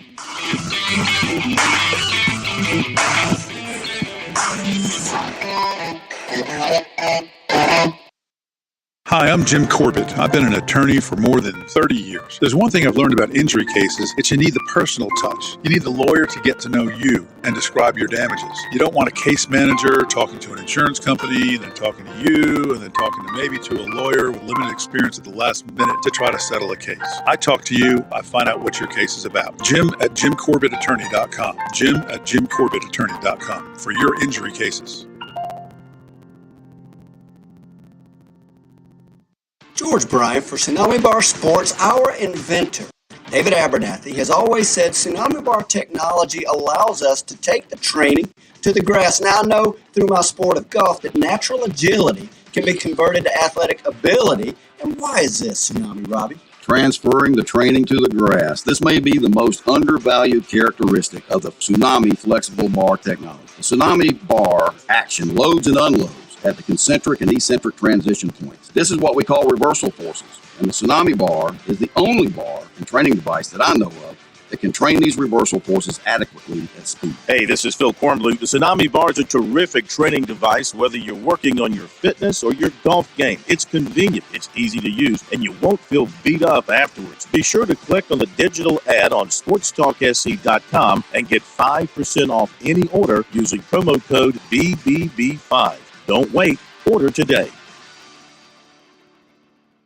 If you're looking to stay hydrated this summer, turn toward a southern favorite, sweet South Carolina watermelons. One slice is equivalent to a glass of water and is just as effective as sports drinks for hydration. If you don't believe us, you can ask the state's top football teams. The SC Watermelon Association will be serving up slices after summer practice to keep our teams fueled and hydrated. Visit scwatermelon.org for all the details and look for ripe South Carolina watermelons in your hometown. South Carolinians, this message is for you, whether you or a loved one are about to receive Medicare or want to improve your current Medicare situation. Brian Spencer of Palmetto Medicare is the guy for you. This is Mike Morgan, and I've known Brian for over 20 years. He started Palmetto Medicare in 2005, and here's what I can tell you about Brian. He's not the best-looking guy in the world. He's not a poet. He's not a very good golfer. He can't sing at all, not even in the shower. All of this is true. But here's what else I can tell you about Brian Spencer. There's no one I would trust more with that all-important decision of who will handle your Medicare benefits. Palmetto Medicare is local, specific, and native to the Palmetto State. Any and all plans in South Carolina are available through Palmetto Medicare, and they offer a free annual Medicare and prescription review. So with that in mind, there's just one phone call to make, 803-960-9484, 803-960-9484. Let Brian Spencer do the one thing he is good at, helping people with all their Medicare needs. Life. It has its ups and downs. Sometimes it's little things like hitting every red light or dropping your cell phone. Maybe it's the bills, rent, or pressure at work. But when it comes to the South Carolina Education Lottery, you should never feel like playing will solve everything. The lottery is a game. It's played for fun.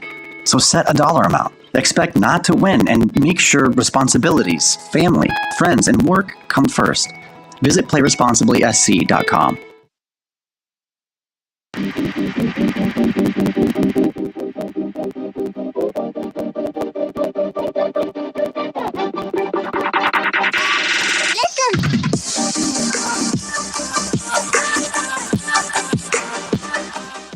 Thanks again to Buddy Pugh and the players for joining us up here at South Carolina State. A lot of fun having them with us tonight. Looking forward to our upcoming stops on the Palmetto Pigskin Tour. Time to give you the recruiting report for tonight. It is brought to you by Seawells. Of course, Seawells, the place to turn to for the very best in the catering business all around South Carolina. The Seawell family and staff can handle all of your planning and your catering needs. They'll come to you or host at their facility, which is a beautiful facility on Rosewood Drive in Columbia. Check out their website, SeawellsCateringSC.com, for more of the menu options, or just give them a call at 803-771-7385. Don't forget the daily luncheon buffet once again tomorrow and throughout the rest of the week from 11 till 2. In recruiting tonight, updating a target for USC and Clemson in the 24 class, offensive lineman Elijah Thurman, Hinesville, Georgia. And he's got the two of them in his final 8. He's been in touch with Clemson. And the Tigers, he said, they waited a while before they offered him, which was okay with him. He went to camp. He said he showed out to them, and they finally got around to offering him. And he's been able to talk to Thomas Austin and also to Dabo Sweeney a couple of times, so he feels good about them. USC, he loves offensive line coach Lonnie Teasley. Hears from him and from Shane Beamer. They were on him a little quicker than the Tigers were with their particular offer. Constantly in contact with those coaches in South Carolina, continuing to recruit him very hard, as is Clemson. The other 6 on his short list are Duke, UCF, LSU, Missouri, Georgia Tech, Florida. He's not taken any officials yet, but he plans to. in the fall, all 8 schools. He wants to get in 8 official visits. And he will not decide on signing until he decides on if he's graduating early. So he could sign in December, graduate early, or wait until February and not graduate early. Transfer Portal John update for you now here on Sports Talk. That is brought to you by Dumpster Plus. Kendrick, you got to see this Dumpster Plus. It's a dumpster with a Porta John built into it. It's the 8th wonder of the world, as we deem it here on Sports Talk. It's unbelievable. Locally owned out of Columbia, 803-500-5094. You need the best in the dumpster business and the Porta John business.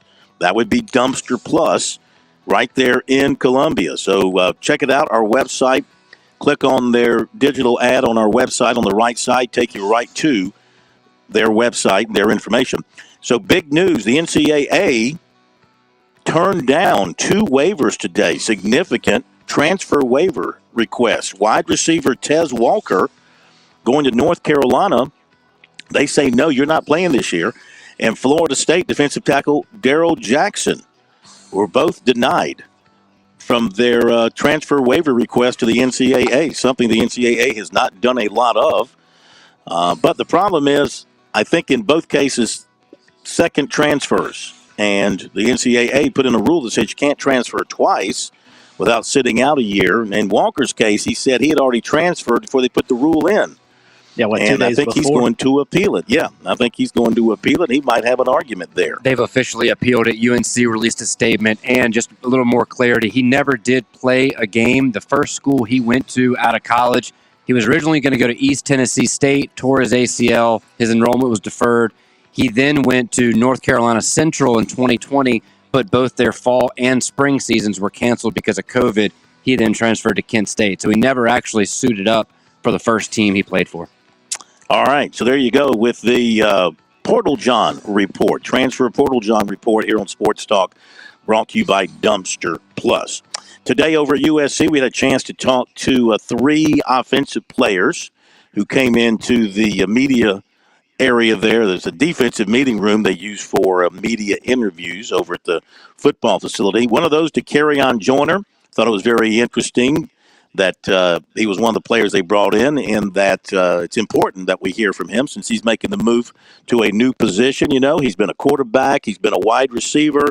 Now he is a full-time running back and taking to that position. He looks like a running back, he talks like a running back, he acts like a running back. Here he is taking questions about being a running back. Kind of been the constant question, but now that you're in there in preseason camp, how's the transition to running back going? How do you feel? How comfortable are you in there? It's going really well. I feel very comfortable. I'm starting to become confident as well. I feel good taking coaching. I'm just trying to do my thing. The pass protection side of it specifically, obviously that's very different to what you were doing in your previous positions. How is that part of it going? It's going well. I think I'm transitioning well. Sometimes you have your growing pains when we got good linebackers like Debo Williams, Stoneblatt, and guys like that. But I'm definitely continuing to grow in that aspect. You're playing behind the offensive line a lot more than you have in the past. Just what have you seen from that unit so far and how they've looked early in preseason? Those guys, right now, I think we're developing a dog mentality. Those guys are approaching every single day with grit and a chip on their shoulder. They're leading the team. We go as they go. I love watching them play. I enjoy playing behind them much more now, and I think they're doing really, really well. DK, you've been able to play in a bunch of different offensive systems, and I'm not trying to compare it to former coaches, but what is it about this system in particular that you think you guys can have success as a team? Yeah, I think Coach Loggins is doing a good job of allowing us to just play. I think he's doing a good job of allowing us to, whatever plays we're comfortable with, being able just to execute them as much as possible, putting us in the best situations with the plays that we know best. You know what I'm saying? Just trying to give us the best opportunity to be successful. So I think that's one of the best things about this offense. DK, kind of talking about pass pro a little bit. How much does your time as a high school quarterback help you in that, maybe knowing what pressures might look like and what defenses are trying to do there? Oh, a lot. Well, really not even really high school. Really just my development from quarterback when I first got here. Still until now, just kind of knowing how to see defenses, where the blitz may be coming from, Just that mental aspect of it is definitely giving me an edge. A lot of transition will be a lot much easier than expected. DK, I know you worked at running back in the spring some, but now that you're at fall camp and season's coming up, does it feel more like real that you're actually playing running back? Was there a point that it was kind of like, okay, this is actually what I'm doing, as opposed to just messing around with this a little bit? Yeah, really like day 2 or kind of day 1, I was like, I still had to kind of get my feet back together. But after day 1, I was able to just, hone in on the position again. I'm starting to feel comfortable. Like I said, I'm starting to get confident. And just got to continue to grow and continue to get better.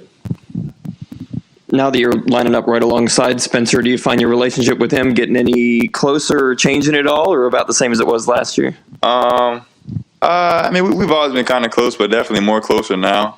We talk before every single play. We kind of communicate and kind of just see. He's asking me what I see, or me asking him what he sees. So definitely our relationship is continuing to grow. So I believe it's a great relationship. You've seen a lot of playbooks since you've been here. Where does Dowell's rank with the other ones in terms of like how extensive it is? Is it more or less simplified? More extensive. How is that?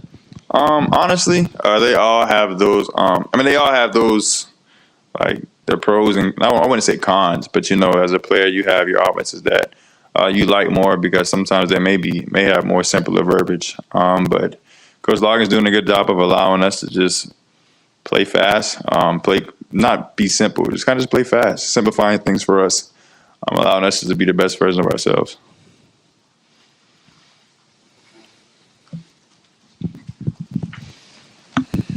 DK, you mentioned Pup Howard as one of those guys. Who are some of the younger freshmen, newer enrollees that have kind of caught your eye through the first 4 or 5 days of practice? All of them. Of course, Nick, you got your DBs, all the freshman DBs. Of course, Pup Howard. You got some old linemen, Tro, a lot of guys, man. Tree, really every freshman that I can think of is going to have, is really going to give us a chance to win this year. They're going to be put in positions to play. So I think those guys kind of understand that, and they're taking that on well. Just kind of taking coaching. I think all of them are developing well. DK, I know we were talking about the other day, and for you personally, how disappointed you felt that some people have kind of wrote off Juju a little bit. What have you seen from Juju so far, and how excited are you for him for this season? Yeah, Juju is Juju. You know what you get when you see Juju. He's that guy. He's continuing to grow. He's being more of a vocal leader now, which our offense needs. So he's doing a really good job of that. The explosiveness is still there. Like I said, Juju is Juju. So we definitely appreciate him, just his leadership role, the role he's taking on this year, and excited to see him play. I'm excited to play along with him, next to him, or So I'm excited for him. All right, comments from the Carry-On Joiner. Comments from the Gamecock players, Clemson players up on the website, SportsTalkSC.com. Seeing here, Clemson and Memphis have announced in basketball a home-and-home series beginning in 23-24. So the Tigers will play at Memphis this season, December 16th, and then Memphis comes to Little John 2024-25. They've never played in the history of their two fine institutions. Didn't we know about this? Didn't they hint about this a couple of months back that this was in the works? I almost remember this has been a couple of months in the works. Put it out there or something. Very possible. As soon as the Final Four was done, he needed some basketball news. Yeah. There's not a scheduled note he doesn't miss. Also, though, we're going to mention that they put out the schedule for the Myrtle Beach Invitational bracket, the opening round of games that'll be in Myrtle Beach. You've got the College of Charleston against Vermont. You've got St. Louis against Wyoming, Wichita State against Coastal Carolina, and Furman against Liberty. So I love the Myrtle Beach Invitational, and I love the Charleston Invitational, whatever Charleston they call Classic. it. Bringing all these teams in from across the country, I think that's fantastic. How much buzz would it be around Wichita State if Greg Marshall were still there, coming back to South Carolina? Oh, can't believe he's not coaching somewhere. Yeah, I'm actually surprised. I get why Wichita State had to part ways with him. I am shocked, though, in this modern era of college athletics, somebody has not picked him up. Absolutely. Well, that will do it. Thanks to the folks at State for taking great care of us. Thank you, Kendrick. Thank you, Buddy Pugh and the players. We'll see you tomorrow night from up at Newberry College. Looking forward to being with the Wolves. Thank you, Pat. Thank you, Chris. Have a great night, everybody. See you tomorrow. Local in the morning, afternoon, and evening. Columbia